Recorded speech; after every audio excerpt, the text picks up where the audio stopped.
Hi guys, and welcome back to Dice Down Gaming. In today's video, we've got a special guest in Leo. We are going to go through all of the Crucible Guard changes that recently happened. Leo's going to give us his thoughts, his technical expertise as a Crucible Guard aficionado, and hopefully give you guys an idea if you hadn't had a chance to read it. I haven't, so when I ask Leo the questions, I'm asking for a bit of myself as well, and hopefully we all learn a bit as we go through. Most important question of any video: how are you doing, Leo? How's your week been? It's fantastic. I am really excited about the Crucible Guard changes. There's so many great quality of life changes, new units, new rules. Steam Forged, again, following that trend of bringing themes, like really strong identities to the factions. I'm great. It's great to be on again. Thanks for having me. How are you? Yeah, really good. I'm currently really enjoying War Machine, like a lot of people are in the Yeah, UK. 4 games last week, 4 games this week. Having a great very nice. time. We got a game this week, which is fantastic. A good Yeah, it's education great. introduction into Crucible Guard. I And really, now it's all changed ahead of our yeah, next game. learn it again. But that was really enjoyable. Why don't you Yeah, give us a bit of like I didn't realize that until we played this week. You played yeah. Crucible Guard in the WTC last year. How long have you played them in total? Well, I've got a bit of a weird history with War Machine. So obviously, I'm being quite young. I can't have played War Machine for very long, but I used to play it a lot as a kid. Not very successfully, just kind of. I knew how to play the rules, and I didn't research lists. I just put models in and kind of pushed them forward and had called it a day. I started properly playing right at the end of Mark III for like 4 or 5 months. Then the Mark IV change happened. I stopped playing for a year. When I picked the game back up, a good chunk of the way into Mark IV, I picked it up with Crucible Guard. Bought a second-hand army real cheap. Then I think we had my first real test with them was a team event down in Walsall, which was to help England Team One prepare for the Copenhagen WTC in 2023, I think it was. Um, so I started playing them around then. I continued to play them exclusively until the WTC in Germany last year, and then dropped them for Mark IV armies because I was jealous of spell racks. That's So yeah, totally fair. about a year and a half, probably, maybe a little bit longer. Fantastic. And you did play them at the WTC last year. Yes, yeah, Yeah. Awesome. Fantastic. So Leo is very experienced and not only an excellent player, but he knows his Crucible Guard. So he's going to take us through I think so. the questions. I'm going to ask them. Leo's going to answer them, and I'm going to listen. That's how that's going to work.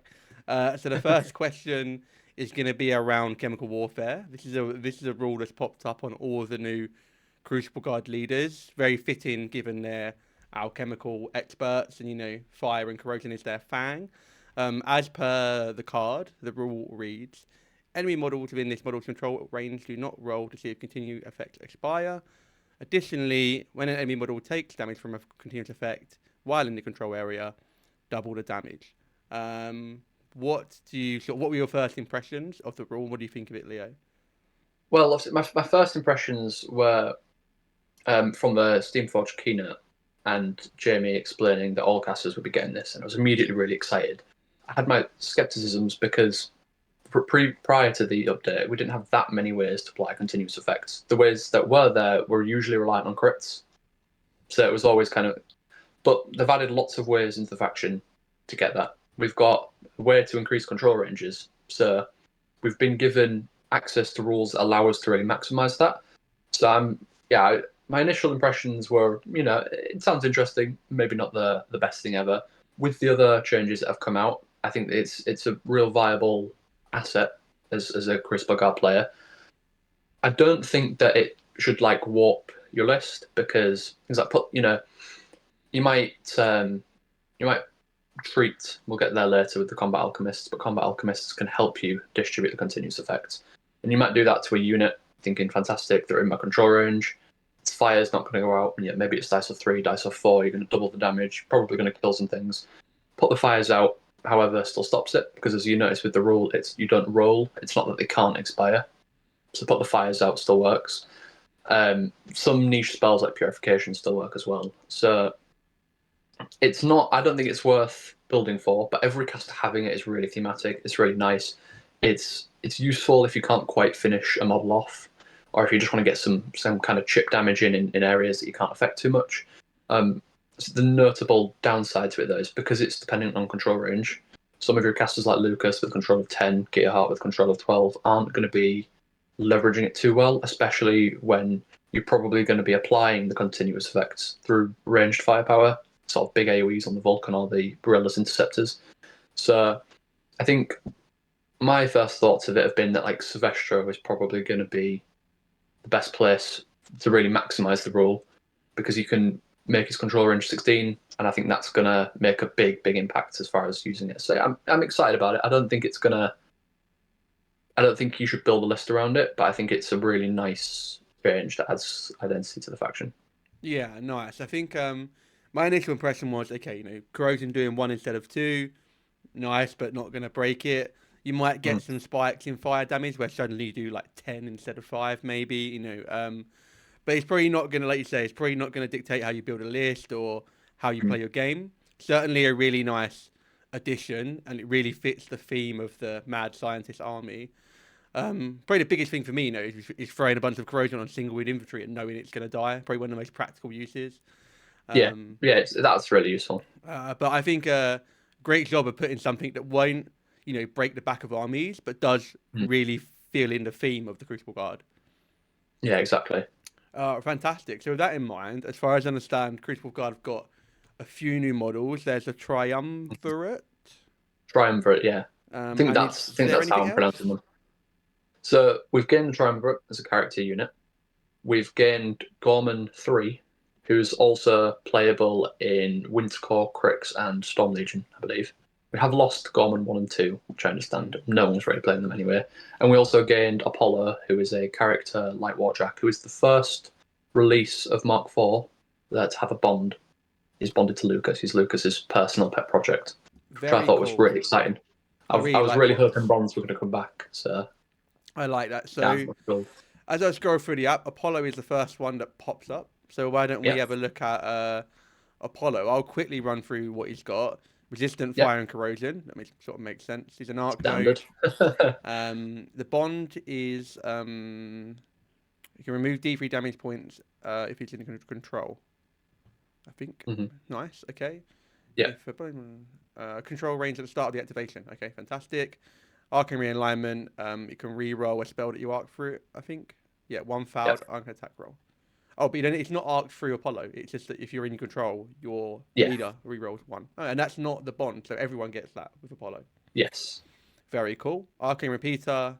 You can extend the control range of your leader.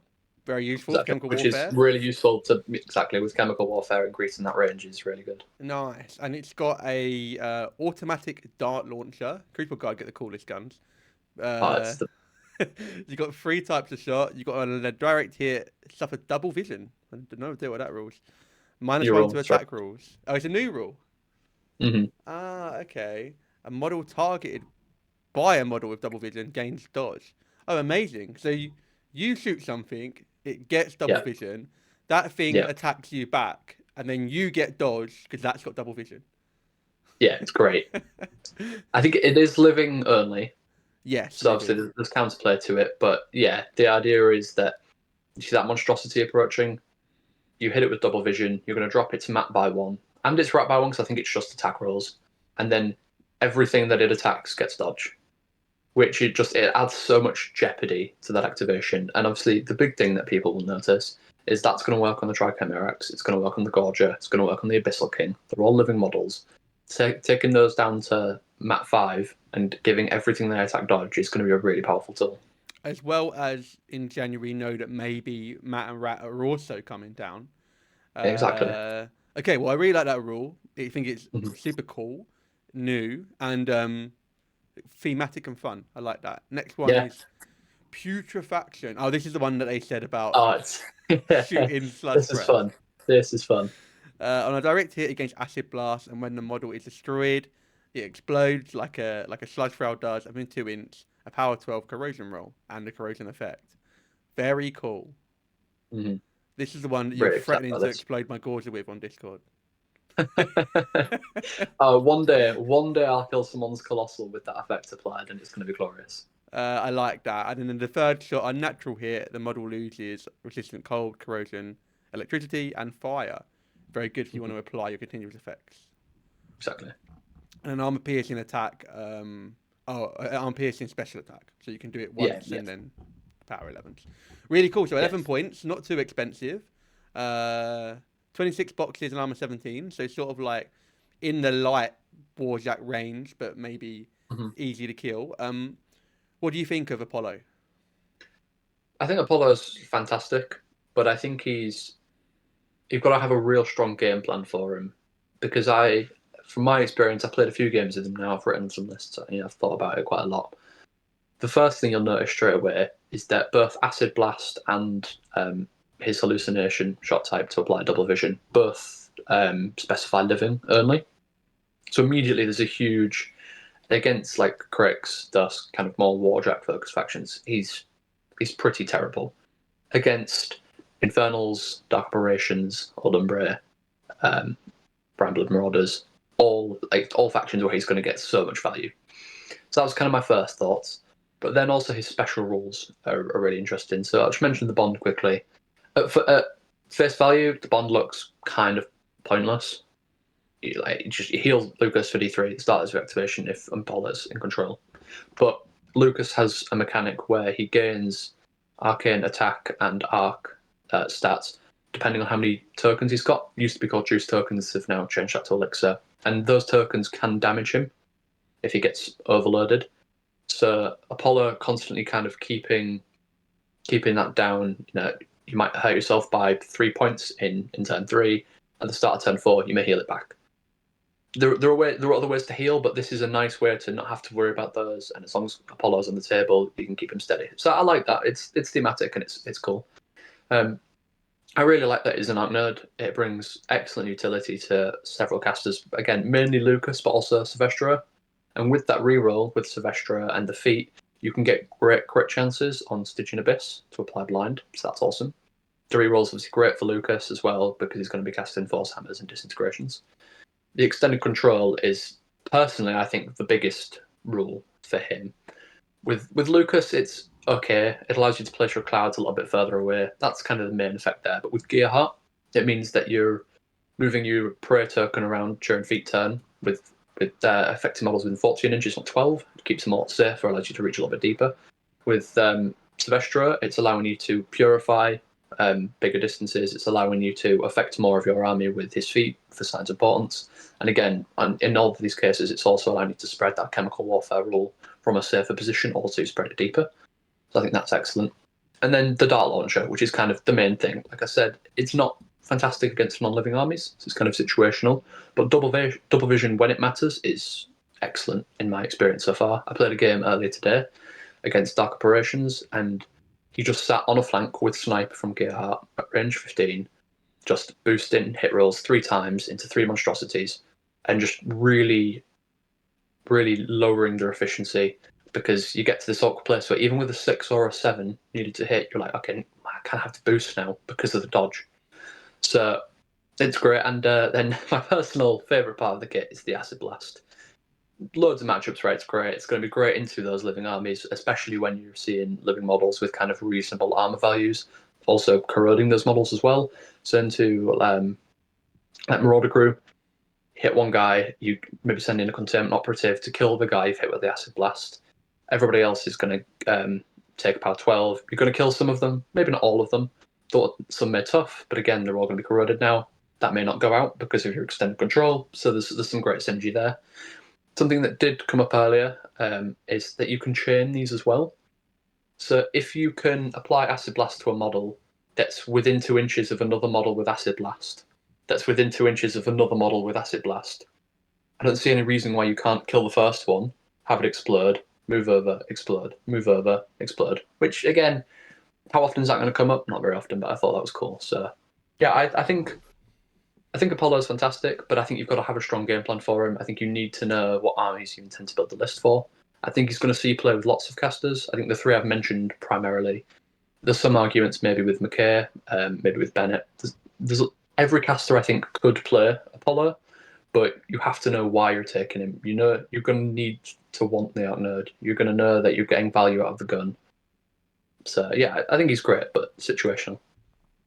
Fantastic. I mean, I sort of glossed over that the gun was rate of fire 3. I didn't even realised that Yeah, when I read it. So it's lethal. Yeah, yeah, you can shoot 3 war Rat beasts. 7 as well. Yeah, really, really great. I mean, like you say, the Shane in the blast, that would definitely work. Will it happen every game? No. If you do it though, you get mega style points for the It's for yeah, so that's coolest guy in the awesome. room. Yeah, I think it's really cool. 11 points is not, a massive investment in your list for a bunch of really cool tech, extra control on your Warcaster, a reroll for an Yeah, arcane attack. Yeah, I really it's like only him. two more than the other Arc Node choice. So if you wanted the Arc Node already, it's an easy logical upgrade. Fantastic. So that's one of the new models. The Yeah, next one is a solo. I think it's next on the list, and we've got Gorman di gone. Wulfe, Revolutionary Agent. He's got an alchemical mask, which makes sense, and he's got smoke bombs, so you can drop down a cloud. He's got stealth, resistant corrosion and fire, but I think onto the good bit is experimental bomb launcher. Yeah, this is a cool gun. So it's range 12, which is quite nice. So I think he moves 6, so you've got an 18 walk and shoot, and you've got 3 attack types. So you've got one called Black Humor. This weapon gains corrosion and grievous wounds. Really nice non-crit grievous wounds. Really solid.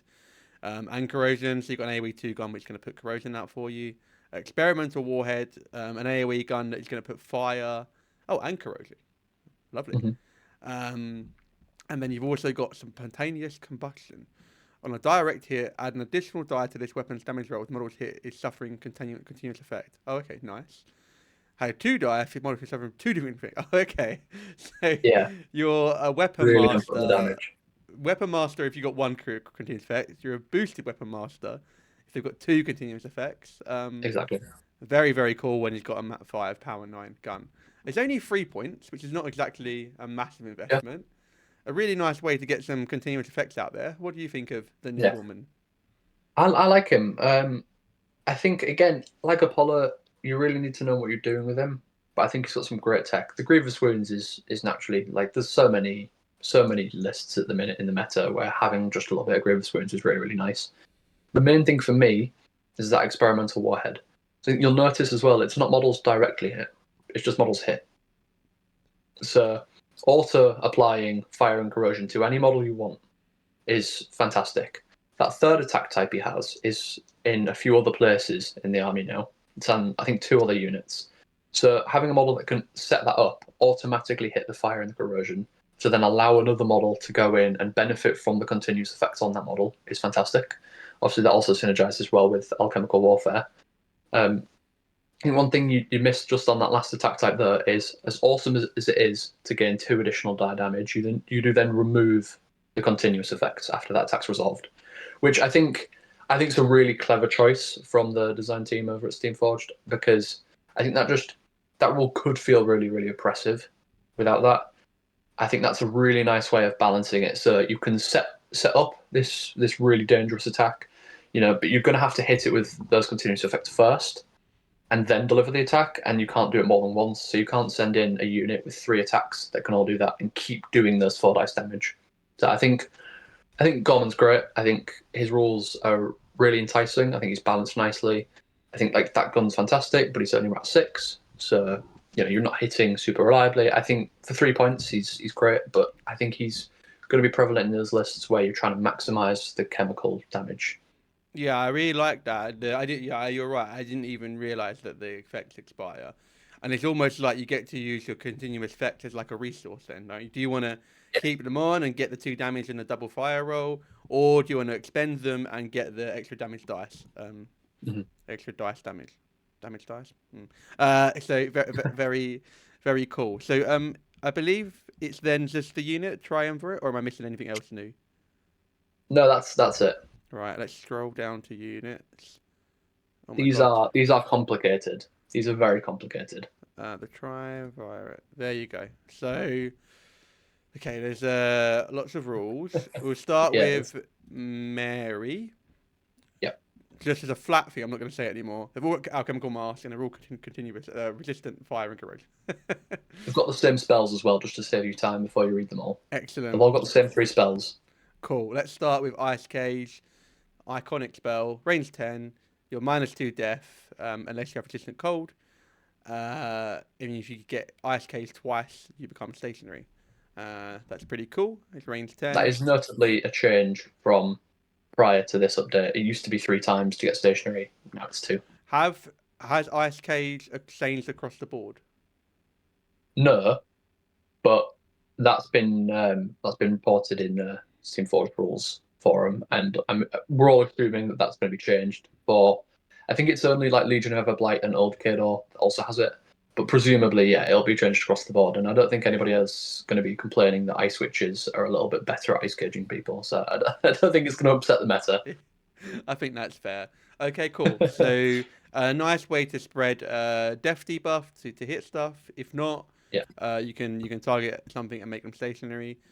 Spontaneous combustion we've just gone through, so you can expend your continuous effect for some more damage. And unstable concoction is a range 8 AoE 2 power 12 8 arcane attack. Add 1 to the AoE value of this attack if the target is suffering from fire or corrosion effect. Add 2 to the AoE if they're suffering yeah. both, and you don't have to strip the continuous effects in this case. Wow. Okay. So you're gonna be, if you're shooting something, well, not shooting, spellcasting on something with Mhm. fire and corrosion. Your AoE 4 power 12 8. Okay, that's pretty sweet. And then It's nice, isn't it? their last rule, combat chemistry. At the start of each of these models' activations, it gains an elixir token. The model can have, so each one get an elixir token every turn. All three get one each. Independently, yeah. Yeah. During this combat action, you can spend it to gain an additional dice on a melee attack, boost attack roll, or damage roll. Nice. So they've got Good. 3 different spells. They've got a way to boost them. What do you think? I think this is such a cool unit. First of all, I think the visual design of the models is fantastic. You've got a combat alchemist. You've got I think Marie is supposed to be a trancer in somewhere, and then you've got a failed experiment, maybe a successful experiment because he kind of works more. So yeah, I think the design principle is awesome. You'll notice they all have different defensive stats, which is interesting. We've got I think Marie is 15-15. Rosalind is 16-14, and then Hieronymus, also the coolest name in War Machine ever for any model, is 14-16 with 8 boxes, 8 boxes, and 10 boxes, respectively. So they're a really tanky unit in the right circumstances. The faction has several ways to buff their defense, their armor, against guns, against melee. I think they're really nice for that. And then, yeah, they have a bucket of rules. So Marie is the more arcane focused of the 3, if I'm getting my names correct. So she's Arcane Attack 7. She's only Mat 5 and Rat 5. Then Rosalind is the ranged focus of the group. She's Rat 7, but she's Arcane Attack 5 and Mat 5. And then Hieronymus is the melee beatstick of the group. He's only Arcane Attack and Rat 5, but he's Mat 7. So I think that's a really nice, flavourful, characterful way to build the unit. And then kind of getting into what they're about. So at first value, they look a little bit all over the place. Their stats are all different. You've got this guy who's kind of good at melee. You've got the Rosalind with a spray 6. I mean, it seems okay. You've got Marie. Yeah, she's a little bit more capable at magic, but it's not apparent immediately how this unit fits together and the way it wants to function. So I think for me, the first thing that's kind of obvious is getting the management of your elixir tokens bang on. You want to kind of make sure you're waiting until turn 3 onwards, just when they've got those 3 tokens, which is pretty easy to do to get them involved. And that's what really makes this unit shine.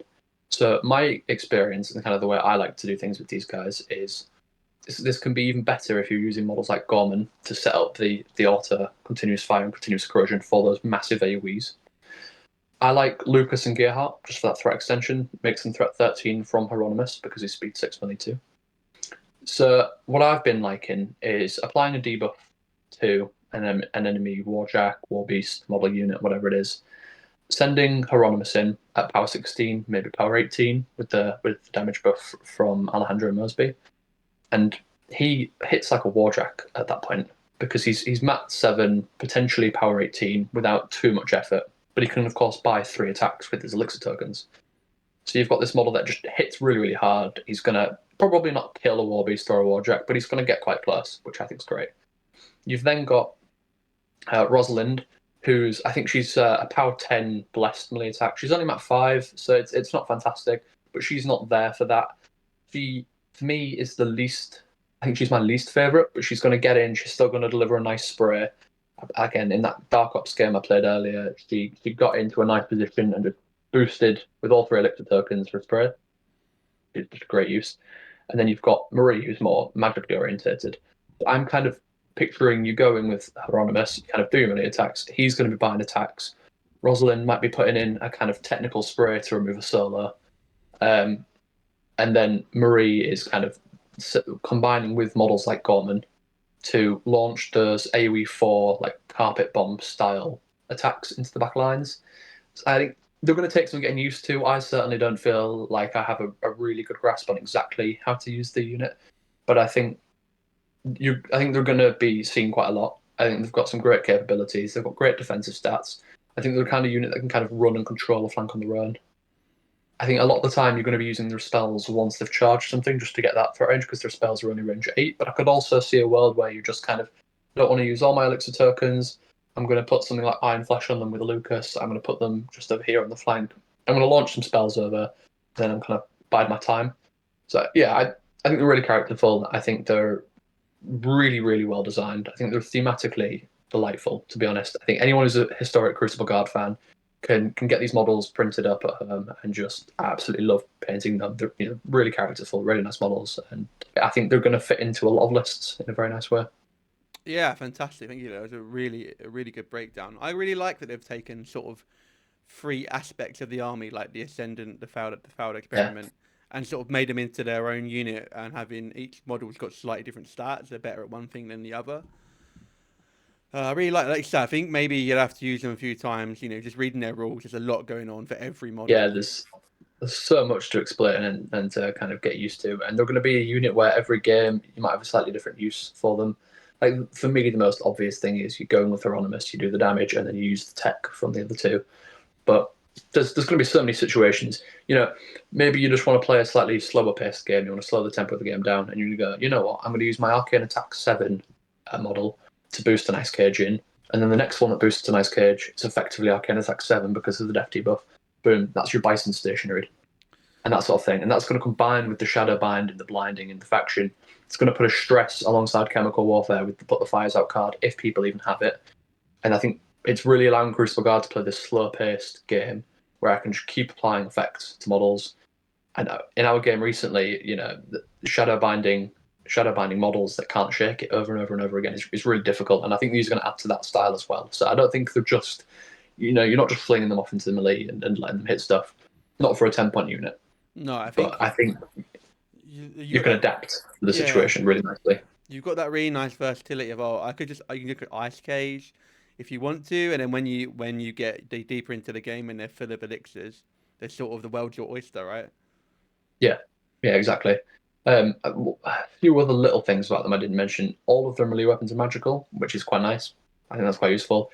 And Rosalind and Marie both have ways of applying continuous effects. So if Rosalind goes in and sprays a model, she applies a fire continuous effect. That can help kind of set up those internal synergies within the unit to then hit it with her own spell, which is now gained an additional damage die, which she can then still boost. So you can be looking at 4 or 5 dice damage with those spells. So yeah, they're really versatile. You can have them prioritize. Right, this is the kind of game where stationary is going to be really useful, or this is a game where I need Hieronymus to just go and deliver some damage. Maybe this is a game where I'm just going to put Iron Flesh on them with Lucas. I'm going to leave them at 15, 17, 16, 16, and 14, 18 with a total of 26 boxes across the unit. I'm just going to leave them on a flank and say, look, you're going to have to really divert resources over here to deal with this. So I think they're slotted into so many lists. They can fulfill 3 or 4 different purposes depending on what the game demands, and I think that's a really nice way of designing the unit as well. Yeah, agreed. I think we're going to see lots of people use them in different ways, and I think that's really cool. Absolutely. Fantastic. So they are the new models, units, and Warbeast. Warjack, sorry. Um, what else has changed in the faction? I'll let you guide me on this one because I've got zero idea. Yeah, so quite a lot of things have changed. About half of the models have been changed in some way or another. I'll run through the Warcasters first. Most of them haven't received much, other than McKay and Gearhart. Bennett, Lucas, and Locke have all gained resistance fire and corrosion, which for me feels like it's come a year too late. I would have loved this in the balloons meta last year, where people would choose an Orgoth Sky Bombers to assassinate your casters from downtown. But it's still useful. We've got things like Kruger in the meta. Having that fire resistance in particular feels quite meta relevant. A quality of life change. It's not huge, but it's nice. And then Gearhart, he's changed quite a bit, mostly for the worst. He's gained those resistances, which is nice. He's lost Veteran Leader, which is going to upset a lot of people. It was Veteran Leader for warrior models, so well within 10, they gain +1 to attack rolls. This really helps your gun line. It meant that your containment operatives were baseline Rat 7, your Crucible Guard infantry with inspiration became Rat 7, your Dragonsmith Rocket would become Rat 7, and so on. So it was great.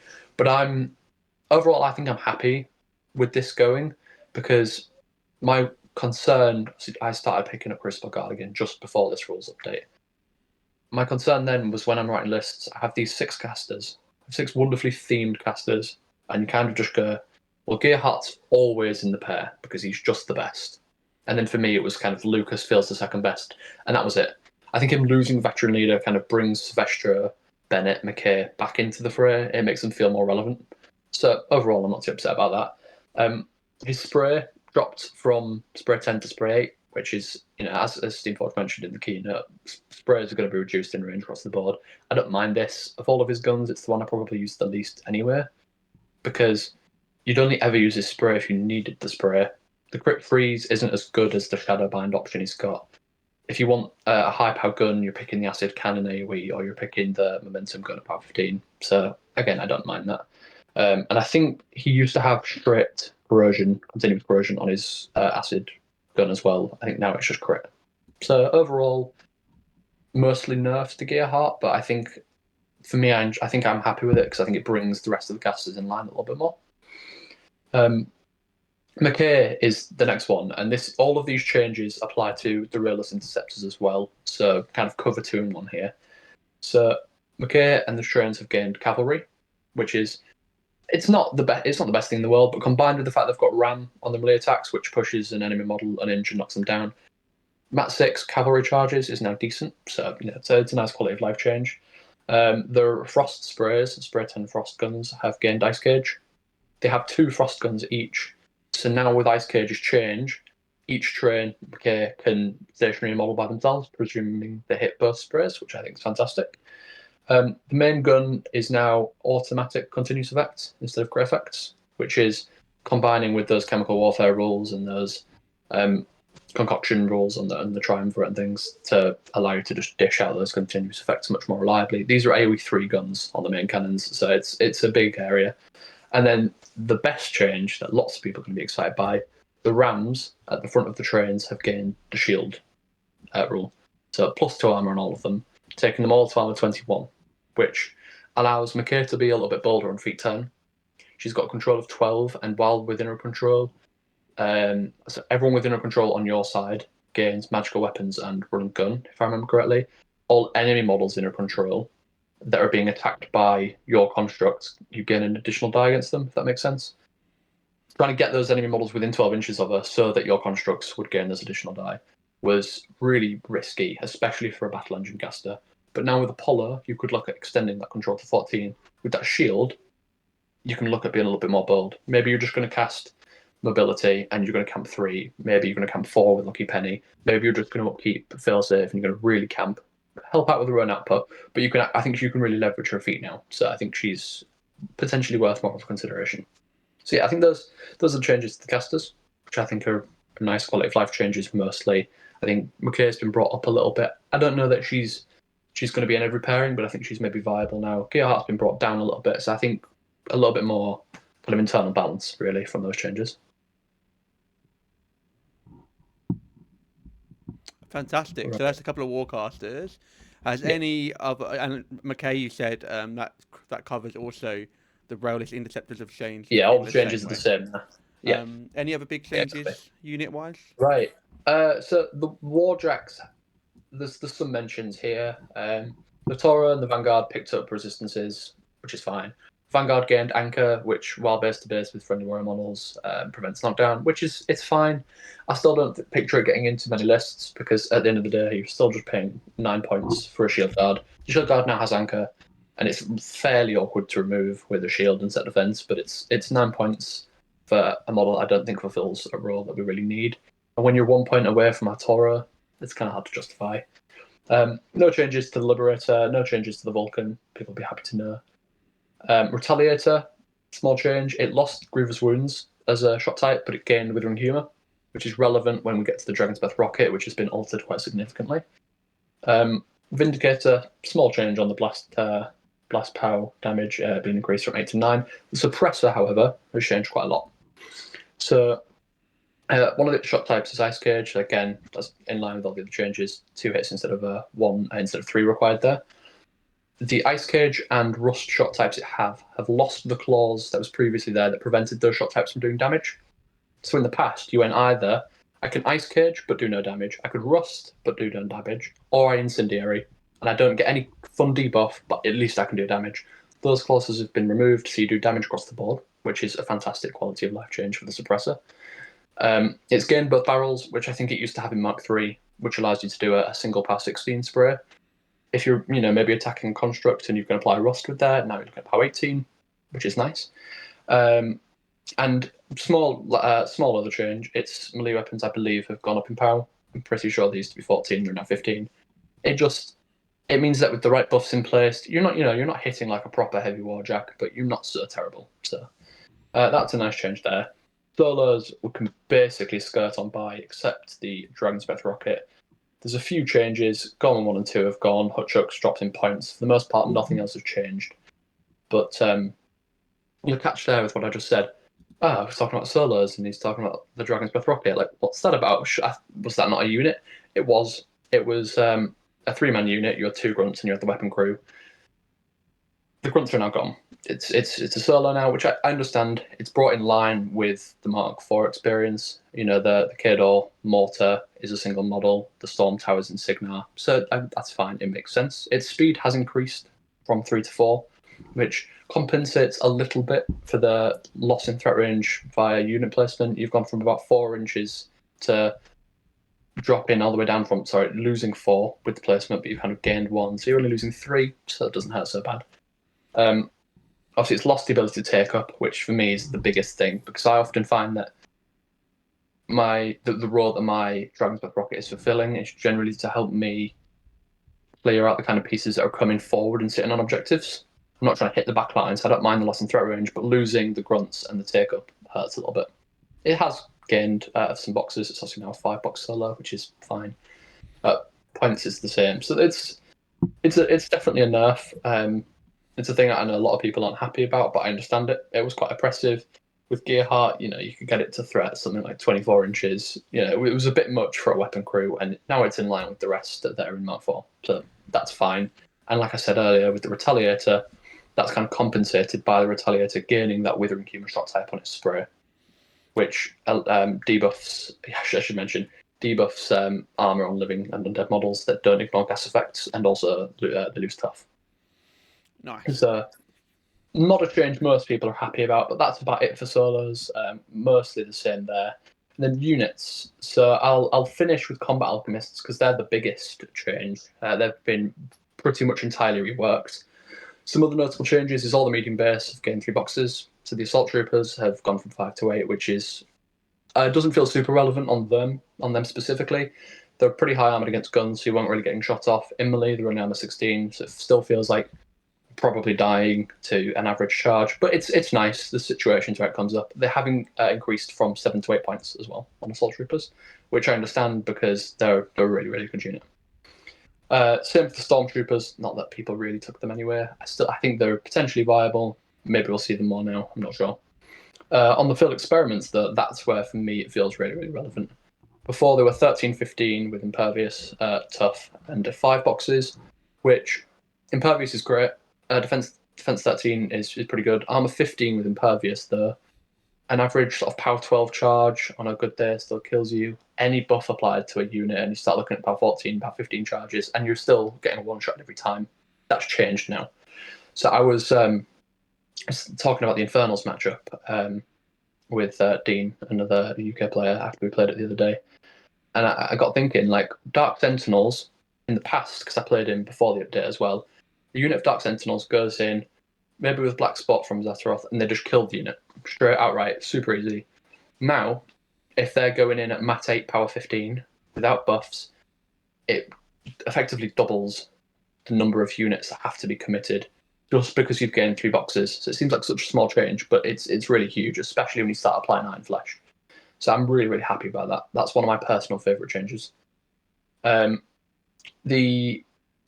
sad change for the faction that a lot of people I know are going to be quite upset about is the Crucible Guard infantry.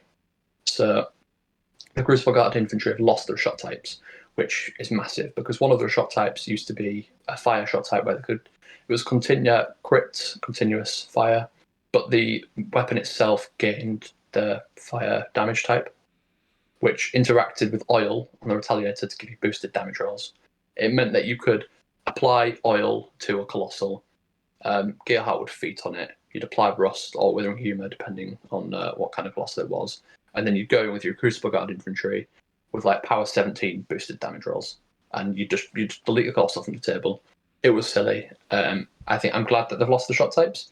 So to compensate, though, they've gained steam pressure, which is when you aim, you gain +4 range, which interacts really nicely with dual shot, which is a rule granted by the UA, which means if they aim, they can shoot twice each. So the main place you might still see these is with Gearheart, because they start at range 12. With steam pressure, they aim to 16. With snipe, they go to 19. They're aiming, so they've got 2 shots each across 6 models, so you've got 12 shots. But you've got inspiration. The mere fact that you're aiming means you're now Rat 8. So your range 19, Rat 8 across 12 shots. They start at power 11, but you can CRA. So you're half the number of shots back to 6, but you're now going to Rat 10, power 13, and that's before we start looking at debuffs or feats. So I think they still got their place, but they're 11 points. So you really need to know exactly what you want them to do in a matchup to justify them. Rocketmen haven't changed, but the UA picked up mission objective, which is a fantastic rule. It just means that the investment it's going to do some work. For me, Rocketmen have often been about contesting. They're high def models, they're flying high. They've got dodge granted from the UA, so they're a really annoying unit. They're great for walking forward, doing a little bit of work, but then kind of spreading out with Reaper to contest. Now that's exacerbated because with that mission objective giving them +2 to attack and damage rolls against the target unit, they can go forward and meaningfully do some work now with their grenades going to Rat 8, power 14 without any other external buffs. Just means that you can actually get some work out of them while they're kind of contesting, which I like a lot. That's about it, except for the Combat Alchemists. So these guys have been fully reworked. So we'll start with their points. They've gone up from 4 to 5. They weren't a unit that anyone took. They were generally considered pretty terrible. So they've gone up in points. Seems like a bad start. However, they've gained 3 special actions. They've gained acid treatment, magical treatment, and heat treatment. Now, acid treatment, you target a model, not friendly faction, any model, so it could be the opponents. Don't know why you would ever do that. But crucially, could be friendly, so any of the 80 mil solos. Target model gains continuous corrosion on its weapons. So that's range weapons, that's melee weapons. Heat treatment, the same but for fire continuous, and then magical treatment just gives magical weapons. This is fantastic. This is what you're using to set up those chemical warfare players. It's what's allowing the Triumvirate to really pop off. You're looking at things like the Vulcan. You're going to go, right, I'm going to apply acid treatment, and then I'm going to apply fire treatment. And my Vulcan's AoE 3 guns are now putting massive areas of these continuous effects on the table. If your blast damage doesn't finish your model off, fantastic. You've just applied 2 continuous effects.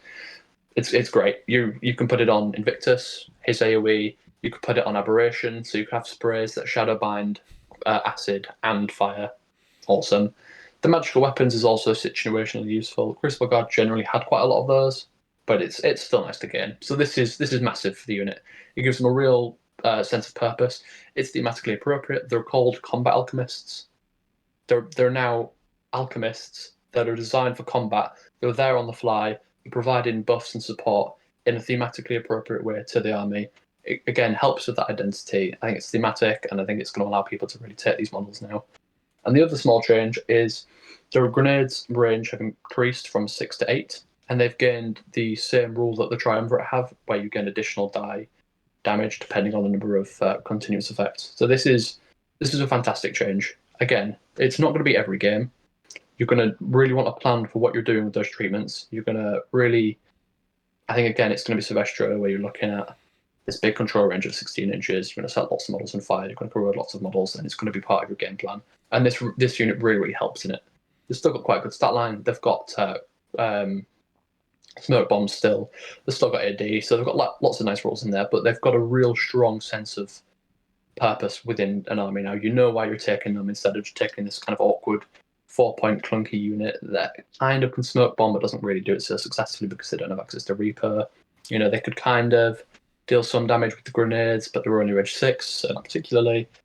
So yeah, they've got a real place in the army now, and I think it's a fantastic change for them. And I think, I'm just going to check my list now, I think that's about it for the changes across the faction. There may be some small ones I've not mentioned, but it's not going to be anything too relevant. So yeah, our main changes: medium base units going up in boxes, small nerfs to Gearheart, buffs to McCain's Drains, quality of life changes and buffs to the Suppressor, small nerf to the Dragon's Breath Rocket, and then a total rework on the Combat Alchemists. So yeah, overall, I think the things that were in every list, the caster you were seeing every time, have been brought down a little bit. We've brought up some of those support units. Rocketmen weren't seeing play. Combat Alchemists weren't really seeing much play. Failed Experiments saw play, but they were easily countered. We've brought those up, and I think the internal balance of the faction is kind of really leveled out. Fantastic. That was a fantastic and insightful into the units there. I'm sad to see the Rocketman Stinger hasn't been deleted from the faction, so that's bad. That's bad news. No changes to the Stinger, which is my favourite thing that didn't change. But no, I think he's done a fantastic job there of summarising the changes. Combat Alchemists, I really, really like them. They seem like a really cool role. Loads of great use for the amount of AoE and sprays that are in the faction to give out those continuous effects. Really like them. Cool. So with all that in mind, and thank you again, Leo. That was an awesome insight into the changes. How do you think Crucible Guard will now? And I know it's hard to say because there's like a month and a half meta. Then we go into January. All the things change. Yeah. But say take it as it is currently. How do you think they would sit in the meta if it wasn't to change? I think it's huge, these changes. I think it really unlocks certain player styles. I think the medium base units going up in boxes is huge. Historically, I found at the last WTC that they struggled with Chimera and Wintercore. With Wintercore taking a hit in popularity and Chimera shifting the kind of models they're taking, like bringing the Tri-Chimerax, which is something that Crucible Guard players all around will love to see, because Vulcans stop healing. It's not Grievous Wounds, they just stop healing. So we've got great matchups there. I think Chimera's quite comfortable now. I think a lot of the living armies you can build for nicely. There's a lot of -2 to attack roll effects in the faction that are contingent on living. Apollo's effects work only on living. So I think the faction's got a real nice, natural, and thematically appropriate sort of advantage into those living armies. So I think, without having played too much since the update, I think I'm expecting that Dusk and Crix require a little bit more specialist building for, just with the quantity of undead they've kind of got. Maybe some Jake's lists that are more heavy on constructs, again, a similar sort of thing.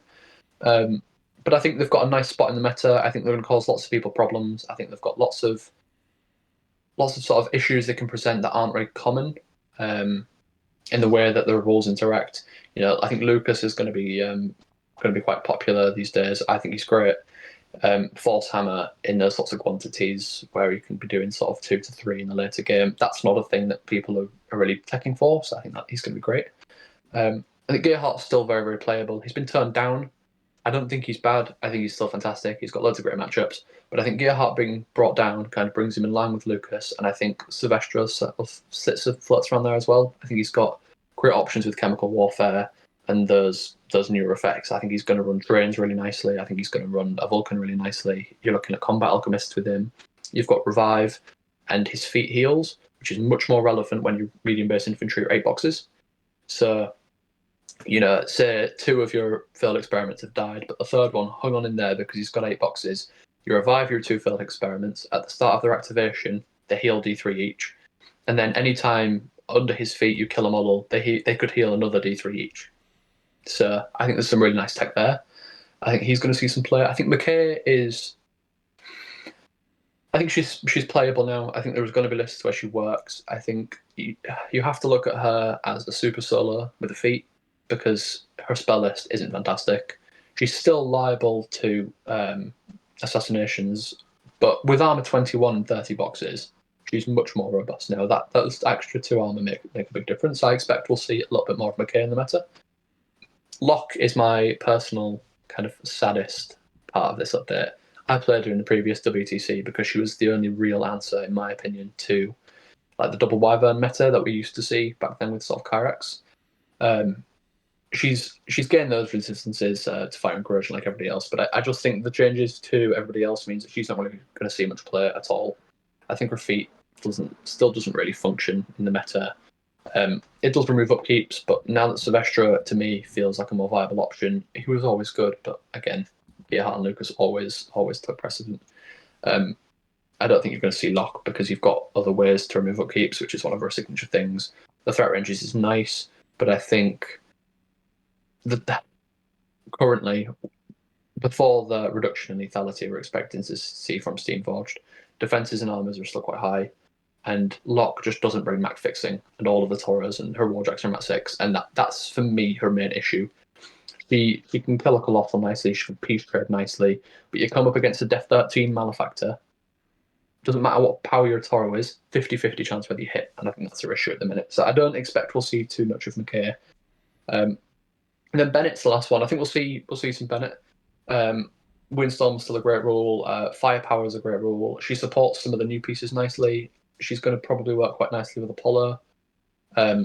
Stick in just Arcane Propulsion on Apollo, letting him do his thing, letting him set things up. Tides of War potentially to repo him, so he can kind of go forward, get his Dart Blaster out there, and repo back is going to be nice. The change to Rocketman probably makes her a little bit more enticing as well. But yeah, I'd say for the most part, if you're a new player or perhaps you're a returning player and you're looking at coming back to the game, or you're looking at, I kind of like those guys, maybe I'll pick them up, it's the perfect time to do it.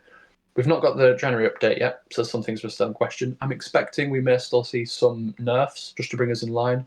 Obviously, if Steamforged had given Crucible Guard those lethality changes ahead of the update, would be disadvantaged for 2 months. So I'm expecting that we may still see some reductions in things. Maybe the Vulcan goes to Rat 5. I think that would make sense. I think those sorts of changes we may see across the faction, and I think that's reasonable. I expect that.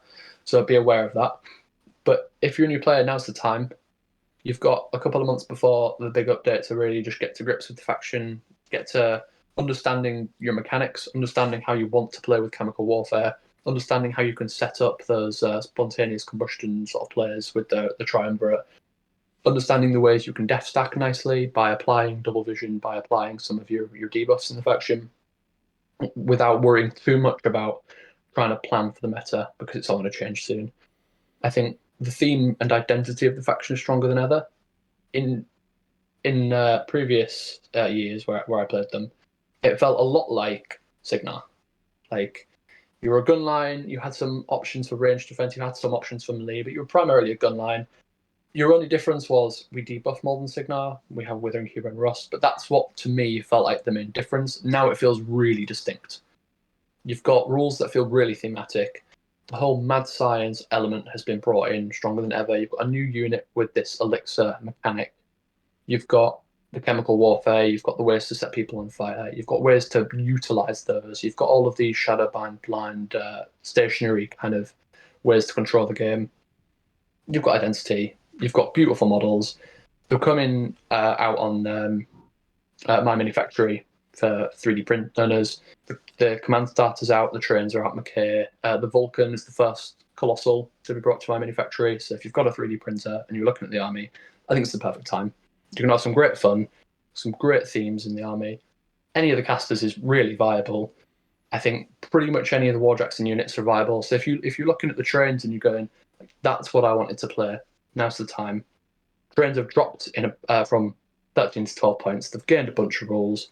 If you're like, hey, I just wanted to play trains, now's the time. Pick up McKay, pick up a couple of Railers Interceptors, and give them a go. I think it's I think it's a great place for Crucible Guard to be, and I think Steamforged have nailed the update. To be honest, there's nothing that I feel bad about. I'm not upset about the nerfs. I think they were well deserved. I'm really glad for the quality of life changes we've received, and overall, as a Crucible Guard player, I couldn't be happier, to be honest. Fantastic. Well, it's a pretty glowing response to the change, so that's really good to hear. I think, yeah, like you say, if you are interested in jumping in, there couldn't be a better time. I'm sort of similar to me, spending this time with Umbre just to learn the Mm, internal faction, and then in January you can worry about your pairings and your matchups and all the fun stuff. exactly. Do you have any sort of warcaster you would recommend to start with? Is there any that are newer friendly? Yeah, yeah, I think so. So like I said, I think Locke is kind of the runt of the litter. I don't think she's unplayable. I just don't see a particular place in the meta for her at the minute. Um, I think the kind of game styles that Lucas in particular wants to play is quite complicated. He's what I've been really focusing my attention on. I really like his style. But for a newer player, I would suggest Sylvestra primarily. His feat is really simple. It doesn't require excellent placement. His feat just applies a buff to your entire army for a turn. It works very nicely. He's got Purification to remove upkeep spells, continuous effects, which is key. That includes your own. So if you set things on fire and then you purify, it will remove it. And Dynamite from models, which is just a general tool. He can speed up your constructs. He can revive your grunts. He's a great all rounder. He's going to utilize chemical warfare nicely. He's going to be thematic. He's going to give you a solid sense what the faction is about. And he's going to, you're going to play 3 games with Sylvester and go, right, I understand what Chris Bogard wants to do. I understand what their play style is like a little bit. This is the theme I enjoy. This is the faction I want to play. So that's where I recommend starting. Fantastic. I appreciate that.